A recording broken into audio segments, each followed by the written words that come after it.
नमस्कार दर्शक बंधु। एही दोल पूर्णिमा दिन खड़ीपाठ होईछि एही वर्षर ओडिया नूतन पंजिका 2026 एवं 27 जहाँ दर्शाउछि सांघातिक भविष्यवाणी। जदि आपणकर मेष राशि तेबे एही भिडियोटी आपणक पई बहुत अधिक गुरुत्वपूर्ण रहिछि कारण एही भिडियो रे आपणकर केउ मासटी शुभ रहिबो केउ मासटी अशुभ रहिबो ता सहित केते रहिबो आपणकर आय एवं व्यय एही संपूर्ण वर्षटी रे एवं केउ क्षेत्र गुड़िकरे आपणको सफलता मिलिबा पई जाउछि एवं केउ क्षेत्र रे अधिक समस्या आपण देखिबे एवं आपणको बहुत अधिक सचेतन रहिबाको पड़िबो एवं मोटामोटी भावरे आपणकर स्वास्थ्य शिक्षा चाकरी प्रेम संपर्क विवाह वैवाहिक जीवन संतान जोग आर्थिक स्थिति एवं कोर्ट कचेरी केस किभଳି रहिबो एही संपूर्ण वर्षटी रे एही भिडियो रे आपन को जणाइबी।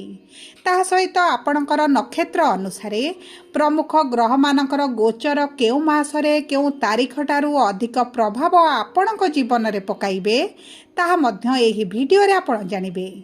एवं सबुठारू बड़ कथा हेउछि कौन रही प्रतिकार जहाँ आपण को संपूर्ण वर्षटी करिवार आवश्यकता रही ताहा मध्य आपण को जणाइबी। किंतु भिडियोटी को आरंभ करने पूर्वरु जदि आपणकर भी मेष राशि होइथाए एवं आपण भी ईश्वर को आंतरिक भक्ति एवं विश्वास करती तेबे भिडियोटी को लाइक करंतु। कमेंट बॉक्स रे जय जगन्नाथ जय माँ लक्ष्मी अवश्य लिखि दियंतु। ता सहित आम सह जोगाजोग करिबा पई वीडियोर मध्य भागरे एक व्हाट्सएप नंबर टी दिया जाइछि जो नंबर माध्यम रे आपण आम सह जोगाजोग करी निजर नूतन कुंडली प्रस्तुत करि परिबे कुंडली विश्लेषण कराई परिबे किंबा आपणकर चाकरी विवाह व्यवसाय प्रेम संपर्क शिक्षा स्वास्थ्य एवं संतान प्राप्ति रे जदि किछि समस्या रही ताहार सहजरे एवं स्वल्प मूल्य रे समाधान करि परिबे। सेतिपई आपण आम सह वीडियोर शेष पर्यंत जोड़ी होई रुहंतु एवं व्हाट्सएप नंबर माध्यम रे आम सह जोगाजोग करंतु। एबे आसंतु कार्यक्रमटी को आग को बढ़ाइबा एवं सर्वप्रथमे जानिबा जो चारोटी बड़ ग्रह रही सेमानकर गोचर एही नूतन पांजिका अनुसार किभଳି रहिबा पई जाउछि। देखंतु गुरु जून 2 तारिख दिन आपणकर केंद्र बा आपणकर चतुर्थ भाव को गोचर करिबा पई जाउछंती एवं 31 अक्टोबर पर्यंत आपणकर एही चतुर्थ भाव रे विराजमान करिवे। 31 अक्टोबर रे आपणकर त्रिकोणर भाव को पंचम भाव को गोचर करिवे एवं आपणकर एही दुईटी भाव रे गुरुंकर रहिबो शुभ प्रभाव। ता सहित शनि मध्य ओडिया नूतन वर्षर आरंभरू आपणकर द्वादश भाव रे विराजमान करिवे एवं संपूर्ण वर्षटी आपणकर एही द्वादश भाव रे रहिबे। जून 3 2027 पर्यंत आपणकर द्वादश गृह रे रहउछंती एवं तापरे आपणक राशि को चलन करिबा पई जाउछंती जो समय रे आपणकर शनि 7.5 रो द्वितीय चरण आरंभ हेबो। ता सहित राहु केतु जे आपणकर पंचम एवं एकादश भाव रे विराजमान करिसंती एही डिसेंबर मास 5 तारिख दिन आपणकर राहु आसीबे दशम भाव को बा मकर राशि को एवं केतु गोचर करिवे आपणकर चतुर्थ भाव को बा कर्कट राशि को। तेबे आसंतु ग्रह मानकर गोचर अनुसार आपणकर केउ समय रे की प्रकार प्रभाव पड़िबा पई जाउची केउ समयटी आपनको सचेतन रहिबा को पड़िबो सेही विषय रे आलोचना करिबा। सर्वप्रथमे जानंतु मेष राशि र तीनोटी नक्षत्र रहिछि अश्विनी मेष द्विजा मेष एवं कृत्तिका मेष।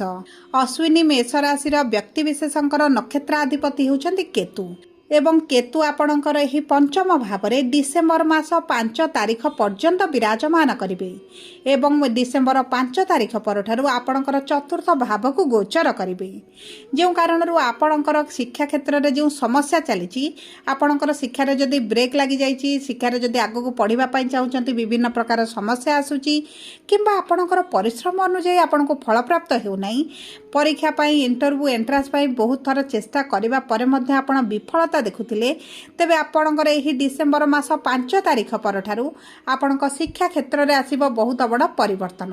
आपणक शिक्षा क्षेत्र रे उन्नति देखिबे जदि आपण परीक्षा पई इंटरव्यू पई एंट्रांस पई प्रिपरेशन हेउछंती सरकारी चाकरी पई प्रिपरेशन हेउछंती तेबे मध्ये आपणक पई अति उत्तम रहिबो। देखंतु गुरु आपणकर 31 अक्टोबर रे आपणक पंचम भाव बा शिक्षार भाव को गोचर करिवे तेणु करी आपणक शिक्षा क्षेत्र रे जे कोनोसी बड़ निष्पत्ति नेबा पई चाहुछंती अक्टोबर मास 31 तारिख परठारु आपणक पई अति उत्तम समय रहिबो। एवं देखंतु जो व्यक्ति मानक प्रेम संपर्क रे समस्या चलीछि एवं प्रेम विवाह करबा पई चाहुचंती विभिन्न प्रकार बाधा विघ्नर सम्मुखीन हेउछती तेबे मध्य एही अक्टोबर मास 31 तारिख परठारु आपणक प्रेम विवाह हेबार बहुत अधिक संभावनाटी बढ़ी जाउछि। कारण गुरु जेतेबेले एक शुभ ग्रह आपणकर पंचम भाव प्रेमर भाव को गोचर करिवे आपणक प्रेम संपर्क रे निश्चित भाव रे शुभ परिवर्तन आसिबो। उभय आपण प्रेम संपर्क विवाहर बंधन रे बांधी होई पारंती। ता सहित देखंतु गुरु जेहेतु आपणकर जून मास 2 तारिख पर्यंत तृतीय भाव रे विराजमान करिवे एवं गुरुंकर पंचम दृष्टि आपणकर सप्तम भाव को रहिबो। जून 2 तारिख मध्य आपणक विवाहर मध्य अति प्रबल जोग रहिछि। जदि आपणक विवाह रे समस्या देखुथिले विवाह रे विलंब हेउछि विवाह होई पारु नाही विवाह भांगी जाउथला तेबे आपणकर चिंतार कोनोसी विषय नाही। कारण जून 2 मध्य आपणक विवाह मध्य होई पारे। कर्म एवं आपणकर भाग्यर भाव को जेहेतु गुरुंकर नवम दृष्टि रहुछि भाग्य देव आपणकर साथ। एवं आपण जदि किछि नूतन भाव रे कार्य आरंभ करिबा पई चाहुचंती तेबे जदि आपण एही एप्रिल मे मास मध्य जदि आरंभ करंती तेबे मध्य अति उत्तम फल आपणको प्राप्त हेबो। एबे आसंतु जानिबा द्विजा मेष राशि रो व्यक्ति विशेषंकर ओडिया नूतन पांजी अनुसार आगामी वर्षटी आपणकर केमिति रहिबा पई जाउछि। देखंतु शुक्र हेउछंती आपणकर नक्षत्र अधिपति एवं विराजमान करिसंती आपणकर द्वादश भाव रे एवं आगामी 6 मास पर्यंत आपणकर बहुत भल स्थिति रे शुक्रंकर गोचरटी रहिबो।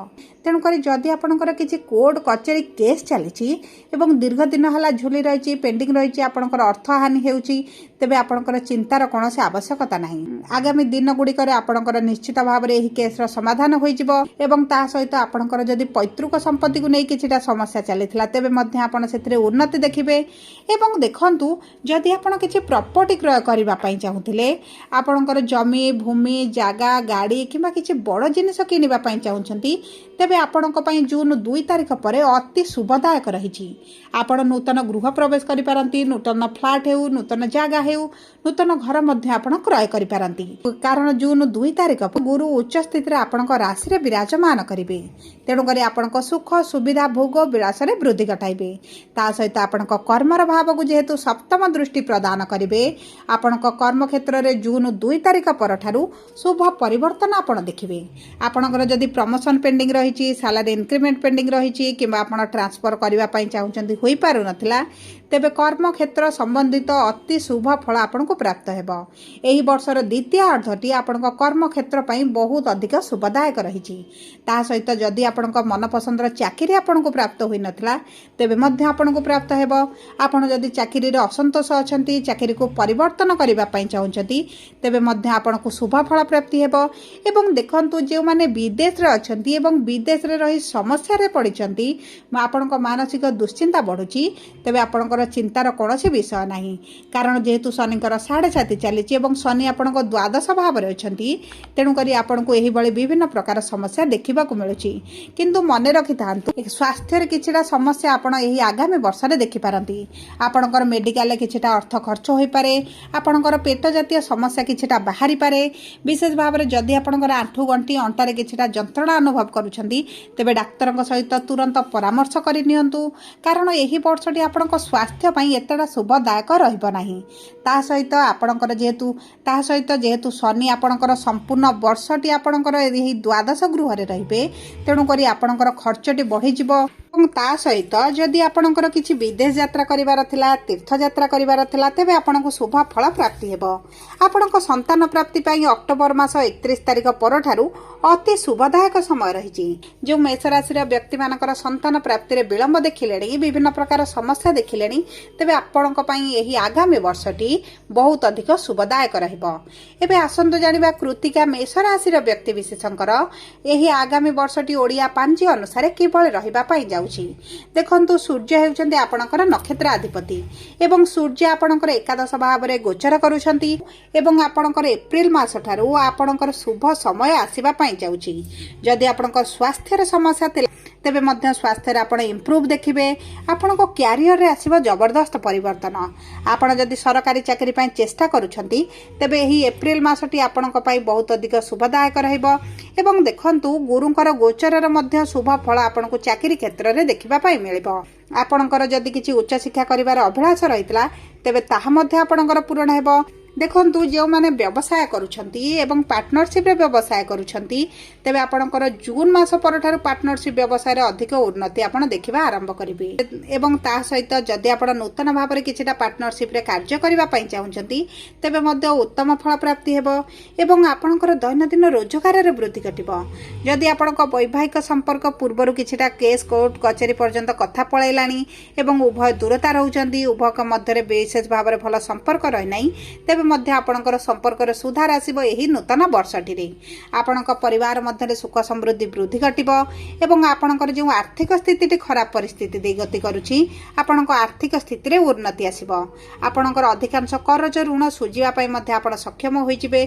तेबे देखंतु जदि आपणकर आय व्यय को देखिबा तेबे एही वर्षटी रे आपणकर आय 2 रहिले व्यय 3 रहइबो कारण आपणकर द्वादश भाव रे शनि संपूर्ण वर्षटी 2027 जून मास 3 तारिख पर्यंत जेहेतु रहिबे आपणकर खर्चटी वृद्धि हेबो।